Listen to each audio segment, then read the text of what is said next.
The night of January 2nd, 2020, at Baghdad International Airport, was cool and quiet, the kind of calm that often belies the storm to come. A small aircraft, a cargo airline Challenger jet, had just touched down on the tarmac, its passengers disembarking into the dim glow of the runway lights. Among them was a man whose presence in Iraq was a flagrant violation of international norms. But for him, it was just another stop in a shadow war he had been waging for decades.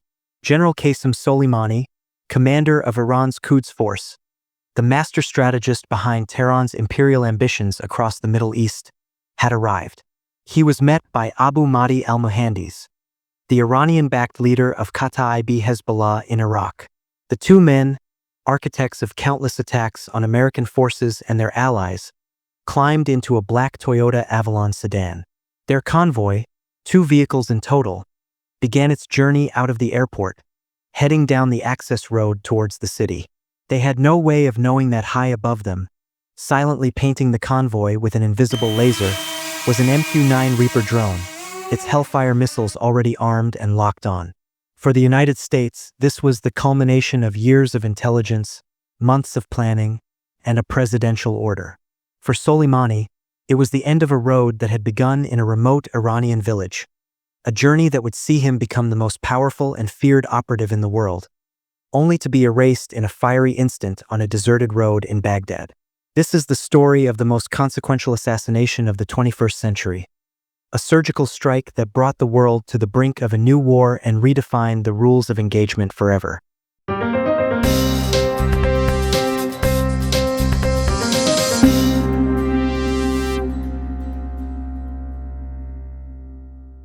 Qasem Soleimani was not born into power or privilege. His story began in 1957, in the poor, mountainous village of Kanat-e-Malek, in the Kerman province of Iran. He was the son of a peasant farmer, a boy who left school at 13 to work construction and help pay off his father's debts. He was a laborer, a man of the earth, with little to suggest the seismic destiny that awaited him. The 1979 Islamic Revolution was his calling. He joined the newly formed Revolutionary Guard, a force created to protect the nascent theocracy, and found his purpose. When Saddam Hussein's Iraq invaded Iran in 1980, sparking a brutal 8-year war, Soleimani was thrust into the meat grinder. He didn't just survive, he thrived.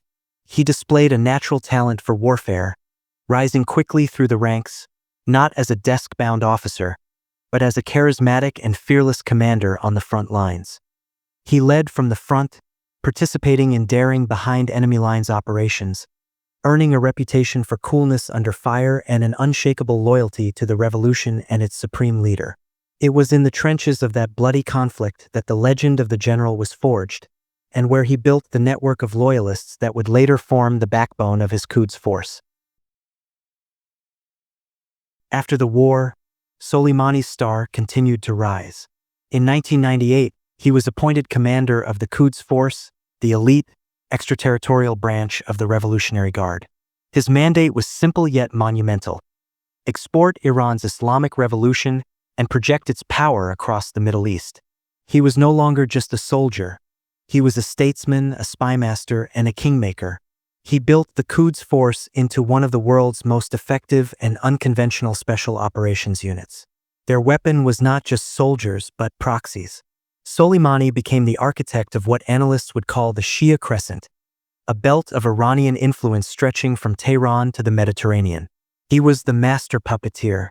In Lebanon, he cultivated, funded, and armed Hezbollah, transforming it from a militia into a political and military powerhouse capable of challenging Israel. In Syria, when the Assad regime teetered on the brink of collapse during the civil war, it was Soleimani who orchestrated its salvation. He poured in thousands of Iranian advisors and Shia militiamen from Iraq, Afghanistan, and Pakistan, propping up Bashar al-Assad and turning the tide of the war, saving Iran's most critical Arab ally. In Iraq, after the American invasion in 2003, he saw chaos and opportunity. He flooded the country with intelligence officers and resources, building and arming a network of Shia militias that would both fight American troops and later become instrumental in the battle against ISIS. He was the ghost in the machine, a man who rarely appeared in public but whose influence shaped the destiny of millions. For 2 decades, Soleimani operated in the shadows, a phantom whose legend grew with every battlefield victory and political maneuver. To his enemies in Washington, Riyadh, and Tel Aviv, he was a terrorist in a general's uniform, responsible for the deaths of hundreds of American soldiers through the sophisticated roadside bombs supplied to his Iraqi proxies. To his admirers in Tehran and across the Shia world, he was a living martyr, a national hero, and a strategic genius who had made Iran a dominant regional power against all odds. He was so revered that he was considered the second most powerful man in Iran, a potential future president, and the personal military strategist of Supreme Leader Ayatollah Khamenei.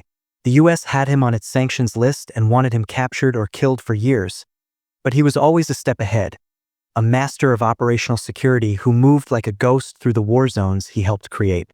He was untouchable, a myth until he wasn't. The final act began in late December 2019. Kataib Hezbollah, one of Soleimani's key Iraqi proxy groups, launched a rocket attack on a base in Kirkuk, killing an American contractor. It was the latest in a long series of provocations, but this time, the US response was different. President Donald Trump authorized a retaliatory airstrike on Kataib Hezbollah positions in Iraq and Syria, killing 24 militiamen. The proxies, in turn, orchestrated their response. On New Year's Eve, a mob of their supporters, backed by other Iran-aligned militias, stormed the U.S. Embassy in Baghdad. They breached the outer perimeter, setting fires and chanting, "Death to America," in a scene that evoked the 1979 hostage crisis in Tehran. For Trump and his national security team watching the images from the embassy, this was a red line. They believed Soleimani was the one pulling the strings, and intelligence intercepts suggested something far worse was being planned. U.S. agencies picked up chatter indicating that Soleimani was planning a major attack, a campaign of violence that could result in the deaths of hundreds of American diplomats and service members across the region. The intelligence was deemed specific, credible, and imminent. The decision was made. Qasem Soleimani had to be stopped. The trap was set with chilling precision. The CIA and the Pentagon's Joint Special Operations Command had been tracking Soleimani for years, but getting a clear, actionable shot had always been impossible. This time, they got a break.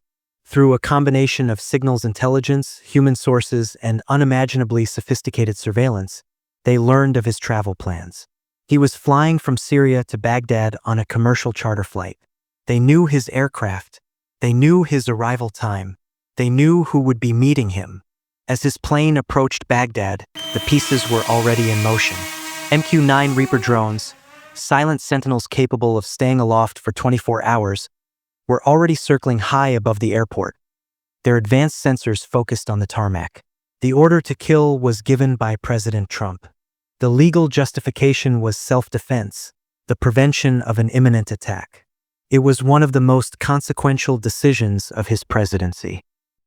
At approximately 12:55 a.m. on January 3rd, the 2-car convoy carrying Soleimani and al-Muhandis exited the airport onto the empty access road. It was the perfect kill zone, isolated, minimizing collateral damage. In an operation center thousands of miles away, a technician pressed a button. The Reaper drone, hovering invisibly in the night sky, launched 2 AGM-114 Hellfire R9X missiles. These were not ordinary high-explosive missiles. The R9X, also known as the Flying Ginsu or Ninja Bomb, is a uniquely gruesome weapon designed for targeted killings with minimal blast. Instead of a warhead, it deploys 6 long, razor-sharp blades just before impact, shredding its target with kinetic energy while leaving everything else around it largely intact. It is the scalpel in the U.S. counterterrorism arsenal. The first missile struck the roof of the Toyota Avalon. The second hit it a moment later. There was no large fireball, just the sound of tearing metal. The car swerved and crashed into a concrete divider. Inside, the occupants were utterly annihilated. When first responders arrived, they found a scene of horrific, yet contained, destruction. The bodies were so mutilated they had to be identified through the ring Soleimani always wore on his finger. The architect of Iran's empire was dead, killed not in a dramatic firefight, but by a silent robotic assassin in the sky. The aftermath was immediate and global. In Tehran, Supreme Leader Khamenei vowed severe revenge, weeping openly at Soleimani's funeral, which drew millions of mourners. In Iraq, the government was outraged at the violation of its sovereignty, with parliament voting to expel all U.S. forces from the country. 5 days later, Iran made good on its promise, launching a barrage of ballistic missiles at 2 bases in Iraq housing American troops. By a miracle of early warning systems and fortified bunkers, no Americans were killed, but the world held its breath, fearing the start of World War III. The situation de-escalated, but the rules of the game had been permanently altered. The United States had crossed a Rubicon, publicly assassinating a senior official of a sovereign nation. It set a precedent that many feared could now be used by other powers, including Russia and China, against their own enemies. Soleimani's death did not cripple the Quds force as some had hoped. It was quickly reorganized under a new commander, and Iran's proxy network remained largely intact. But it removed a uniquely skilled and charismatic leader from the battlefield. The strike on Soleimani was a breathtaking demonstration of American intelligence and military prowess, a perfect execution of a high-risk operation. But it was also a stark reminder that in the new era of warfare, no one, not even a general who believed himself untouchable, is safe from the silent, unblinking eye in the sky.